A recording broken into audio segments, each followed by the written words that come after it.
Hi, this is Mark Chandik, and welcome to a special edition of Prosperity Perspective. In today's episode, I'll be interviewing Carlos Aguilar. He's a Medicare and individual health insurance expert. We're going to explore 5 common mistakes people make about Medicare. First, a little bit about Carlos. He's an Orange County native and born and raised in San Juan Capistrano. He currently resides in Rancho Santa Margarita and has an office in San Juan Capistrano. Been licensed in 17 states. He helps Medicare beneficiaries with their Medicare options. Carlos has been married to his wife Kimberly for 19 years. They have a passionate dancer daughter, Rosabella, who is 10 years old, and a son who just started high school.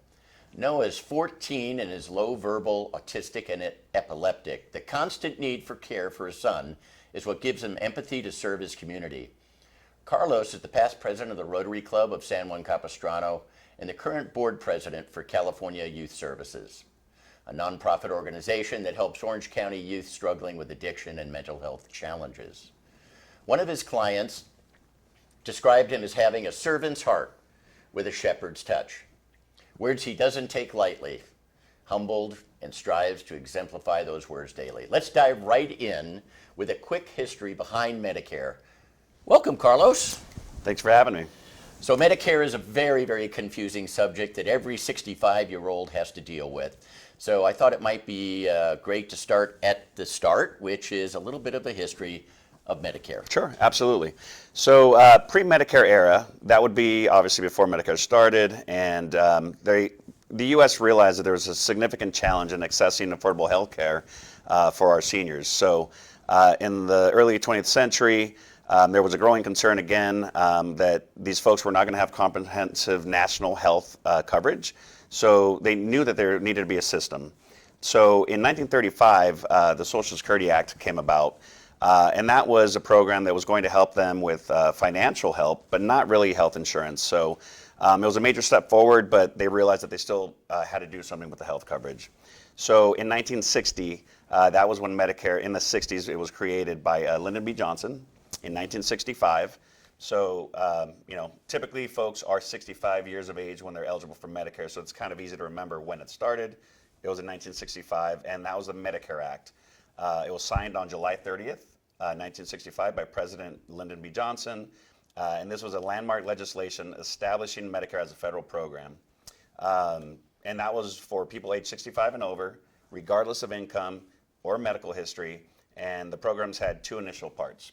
And this is where we get into Medicare, what it's all about, and really why you need it. So Part A is hospitalization, so anything you do at the hospital, from surgeries to tests, labs, those are covered under your Part A.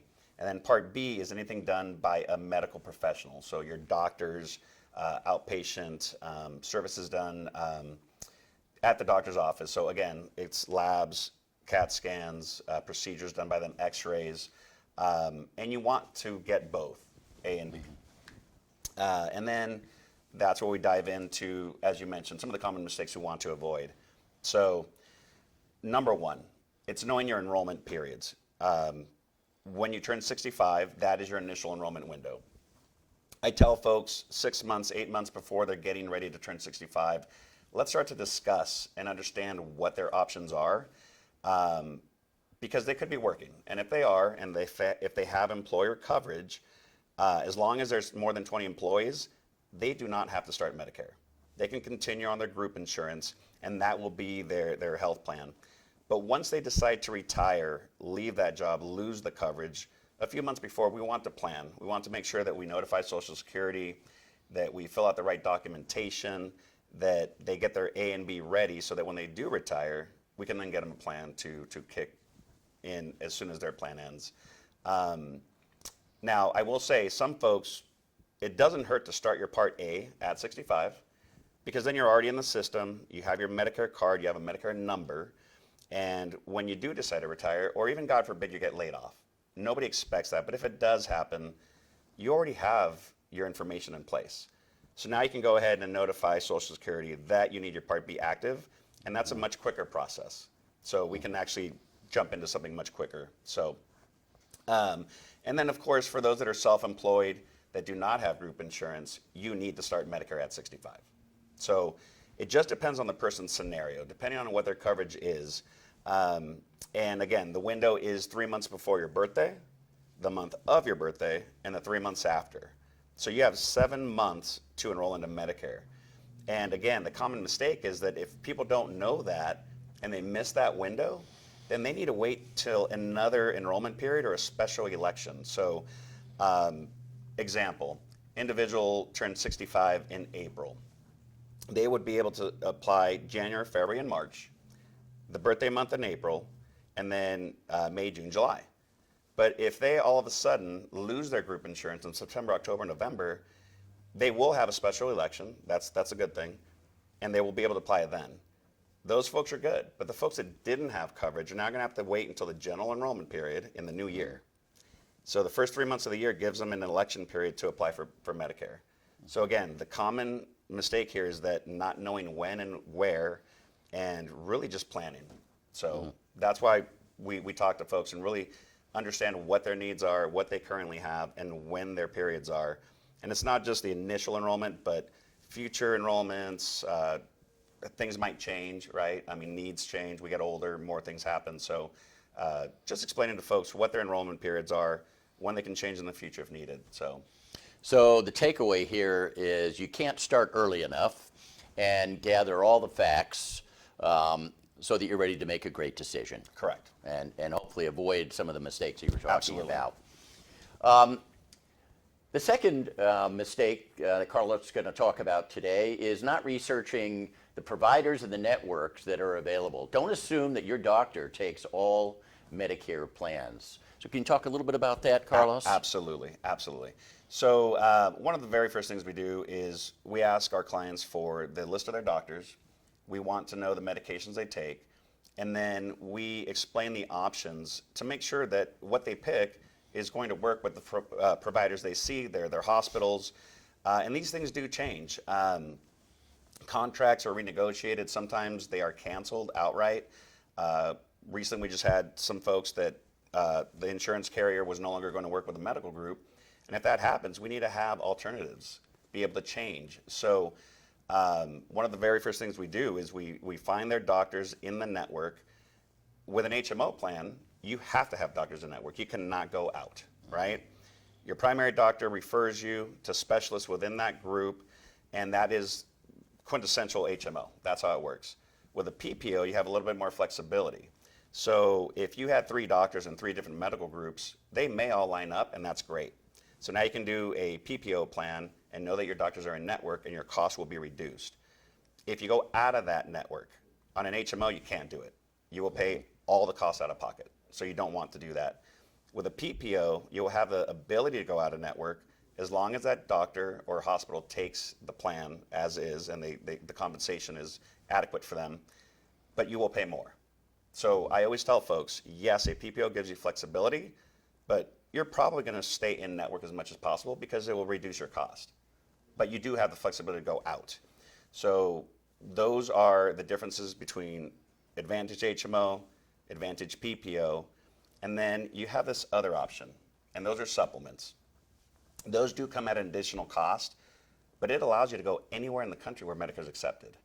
So for those folks that like flexibility, it is definitely more of a Medicare supplement with a drug plan that they would probably choose. It does come with an additional cost, but as long as the folks have the finances to get those plans, that's the one that gives them the most flexibility. So if I have my favorite doctors in the area, I turn 65 and I'm now on Medicare, I need to call their office and say, do you accept Medicare patients? And sure. If they say we're not going to accept anymore, then you've got to deal with that reality. That definitely does happen. So we typically will go on the insurance carrier's website and do a find a doctor search, find the doctors. But to your point, I still say it's good to call the offices as well because information changes. They may show listed as in network, but for whatever reason, they no longer accept it. So it's good to double check with the doctor's office. We also live in an area where there's a lot of doctors that are concierge. So they just don't take insurance at all. I have a client who does have a supplement. They do have the drug plan. They do have this flexibility. But then unfortunately, where they live and all the doctors they go to, they don't take insurance. Mm-hmm. So they're still paying out of pocket. But the reality is, 95, 98% of providers still take Medicare. and you're still going to have some of the top doctors in the world in this area that they can go to. It's just every once in a while you got folks who are already established with some of these folks on concierge, and they just don't take insurance at all. So when you describe HMO, I think of Kaiser. Sure. And someone, let's say, that during their entire employed life went to Kaiser, and they're used to Kaiser. And so Kaiser does not accept Medicare. Right. They have their own HMO Correct. plan, their own Advantage plan. Correct. And so that would be something that you would discuss with them, and they would explore, understanding that once they made that selection, that Advantage plan for, let's say, so that they could access Kaiser, Sure. that may limit them elsewhere. Absolutely. I mean, they will only be able to go to Kaiser. That means their doctors are with Kaiser, their hospitals are with Kaiser. Kaiser is also their insurance. Just about every other HMO plan that's available, they can actually select different medical groups. They will still work like a Kaiser, where you go to your primary doctor, you get referred within that medical group. But if for whatever reason you weren't satisfied with the care that you were receiving, you could switch that medical group to another without actually changing your insurance. I see. So whereas Kaiser is the ultimate HMO model, you can only go to Kaiser, you can only go to the Kaiser hospitals, doctors. With most of the other HMO plans, you can select a medical group like Hoag Medical, Providence, Optum, Memorial Care, Saddleback. And that would be where you go to see your doctors, your hospitals, and if for some reason you needed to change, maybe there's a condition that they can't really serve, you could pivot and change to another medical group without changing your insurance. So you do have some flexibility there, but not as much as you would with the PPO, because with the PPO, you can go to all those medical groups at the same time, as long as they're contracted with the insurance without referrals, and get you a little bit more flexibility. So the devil's in the details. It really is. It For really sure. is. All right, let's move on to the third most common mistake, and that's not comparing and enrolling in a prescription plan. Tell us about a prescription plan. What is Sure. it? So prescription plans cover your medications. They're for the drugs that you take for whatever condition you may have. Most plans, and actually all plans, cover at least 2 medications for all conditions. So there's no need to worry that it may not cover what you need. The thing is, depending on the prescription itself, whether it be generic or a brand, there are 22 plan options. So what we do is we go on Medicare.gov, we put in all your medications, and it's going to show us the cost of the drugs based on the pharmacy you use and the premium. So obviously the goal here is to save you money. So if there's a $20 plan that covers your medications at $100 a month, that's not bad, but there might be a $50 plan where you pay nothing for the drugs, right? So what we need to do is evaluate your specific need, those medications, show you the plan options, and things change, right? Conditions change, they can get better, maybe they get worse, the medications change. So you can do this annually. Annually, we would review, see what's going on in the new year, and try to get something that's going to mitigate cost. And next year for Part D, for the first time, we're actually having a cap on prescription cost. We've never had a cap. So regardless of what one takes, you will never pay more than $2,000 in cost for the year, which sounds high, but I have a client that takes Consentix. It's $3,000 a month. So next year, he pays $2,000, and then for the rest of the year, he pays $0. And they're also introducing a monthly payment plan. So they will take that $2,000 divided by 12 and bill you monthly. So I heard you use a little jargon there. Part D, as in dog, Yes, is sir. the prescription Absolutely. part D of like drugs, too. Medicare. A is hospitalization and physicians, Under B. and B, and then C are the Advantage plans Yes. that you were just discussing, Right. the So those- HMO plans. Correct. The HMO. So this is where it gets confusing, right? Because you hear these letters, the ABCs of Medicare. Well, Medicare A, B, C, and D is a little confusing because yes, A is hospital, B is your doctors, D is your drugs. That part C in the middle kind of encompasses all of it. It puts it together in a package by a private company. If you only stay with A and B, which is again, hospital, doctor, and got a drug plan, you would pay 20% of the cost that Medicare doesn't cover for you. So it doesn't, again, in the 10 years I've been doing this, only 2 folks only had original Medicare. And it's because they didn't know. They thought they had coverage, they were okay with the 20%, but Part A has a $1,632 deductible. Part B has a $240 deductible. And then you pay 20% of all your services regardless of limit. So that can be very catastrophic, right? I mean, $100,000 surgery to pay $20,000 when your supplement would have covered the difference or an Advantage plan would have mitigated that cost, you should look at options for sure. Let's move on. Actually, I do have a question Sure. before we move on. You mentioned supplement plan that takes care of that 20%. Is that also called or referred to as a gap plan? Yes, it is. So supplement plans are Medigap plans. And I think that's what people don't quite understand is the differences between them, right? So Medicare Advantage plans, like we said, have HMOs and PPOs, and then Medigap plans are the supplements. Unfortunately, even offices, doctors, hospitals, I'll see my clients' bills, and it says, your PPO plan's been charged this. But they actually have a supplement plan. So I always tell my clients to educate the offices so that they understand what people have, because an Advantage PPO is not a Medigap supplement, and a supplement is not a Advantage PPO. Like we mentioned before, with an Advantage PPO, yes, if they're contracted, you have the ability to go to these different networks without referrals. With a supplement, there is no networks. You don't have to worry whether they're with one medical group or another. As long as they take Medicare, you can go anywhere in the country. So they're absolutely different. Now, as you approach 65, you are bombarded in the mail with advertisements. Yes. And it's very, very confusing.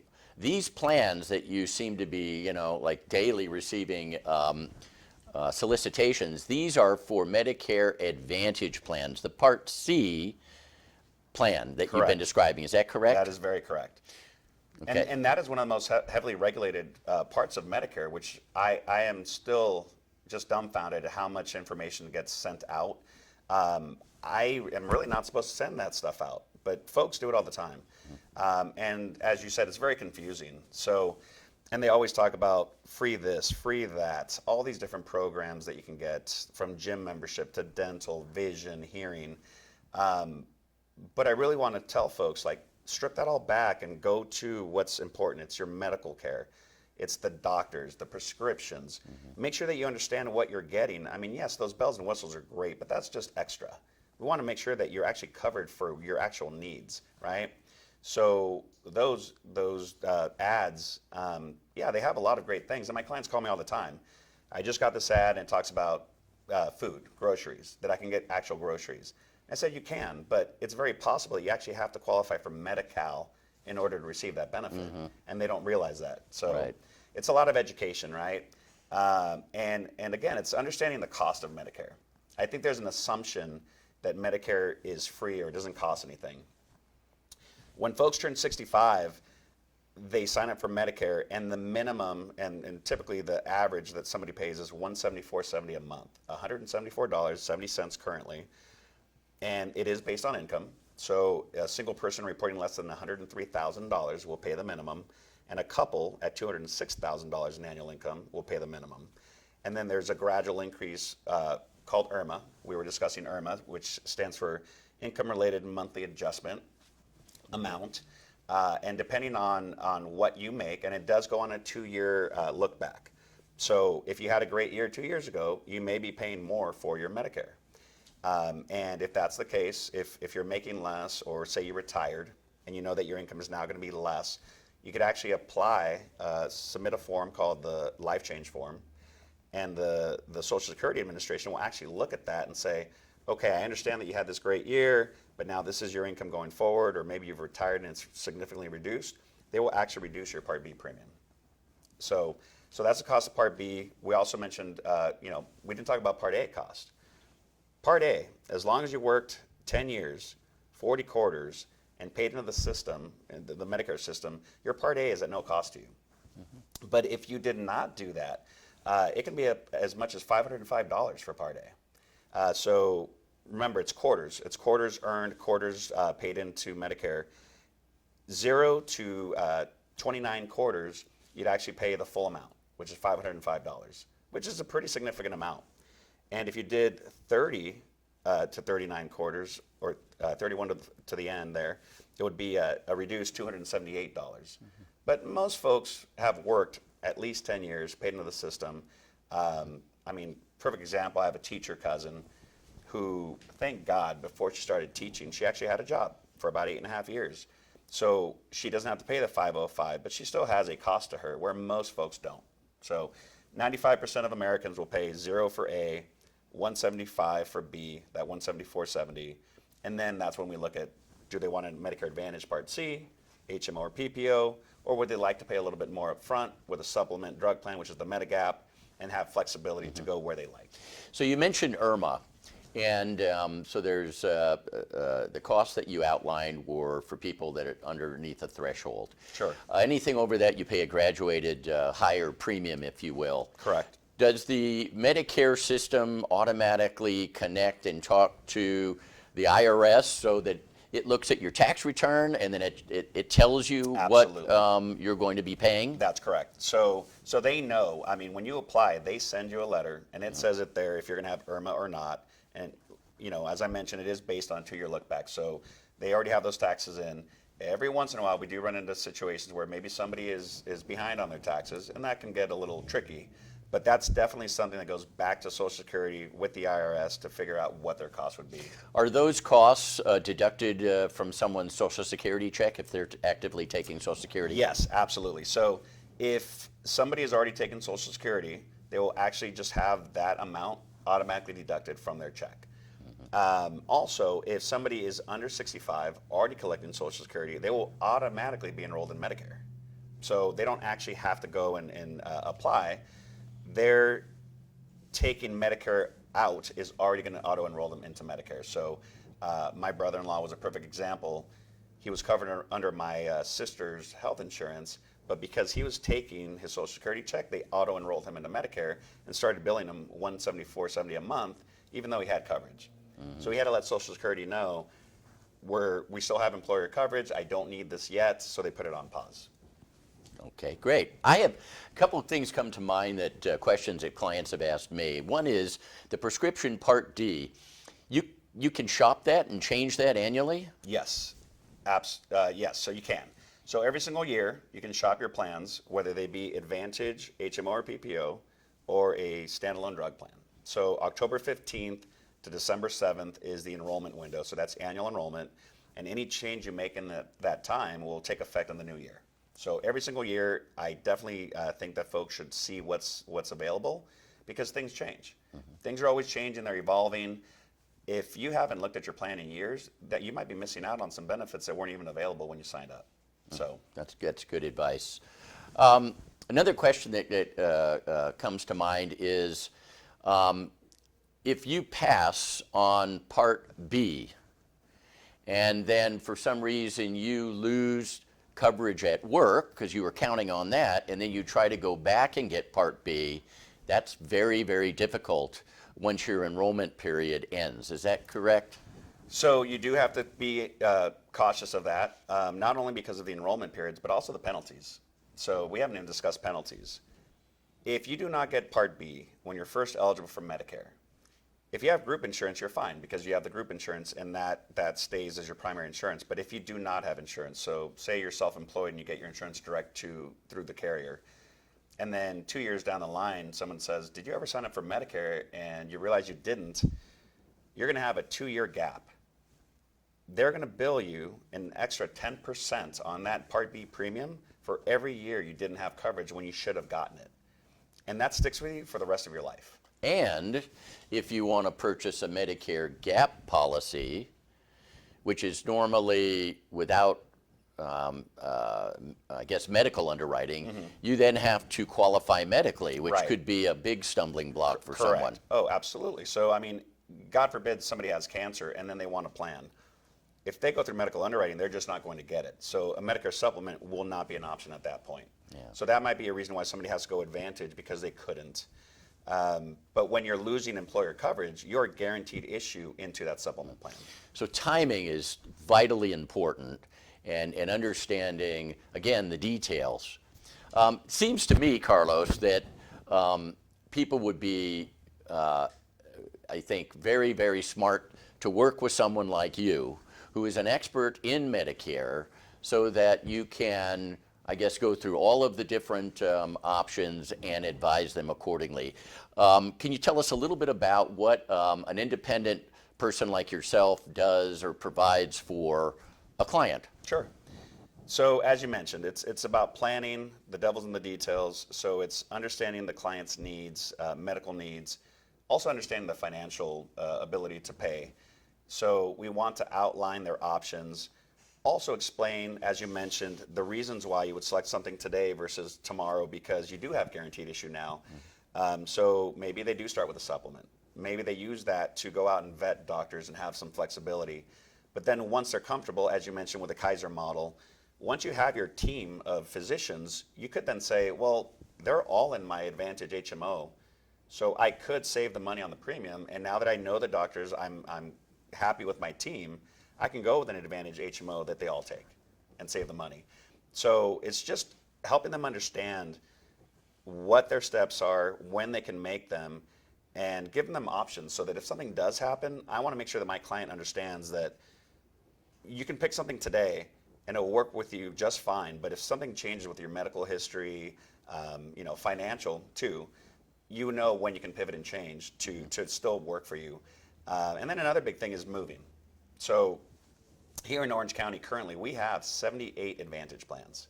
No. Just up north in Fort Bragg, California, not that far away, beautiful area, client moves up, they have 7.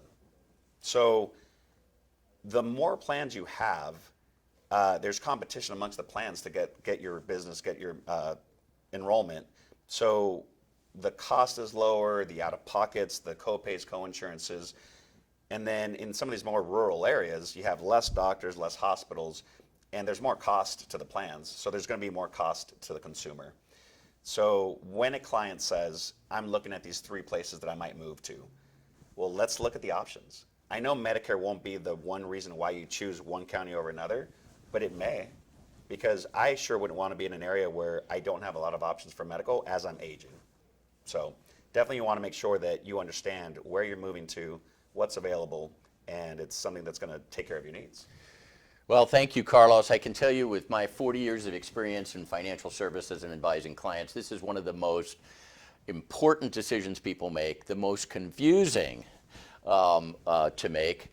But I'm really glad there are professionals like yourself out there that are available that can help clients get through this process and not make a big mistake that they can't recover from. For sure.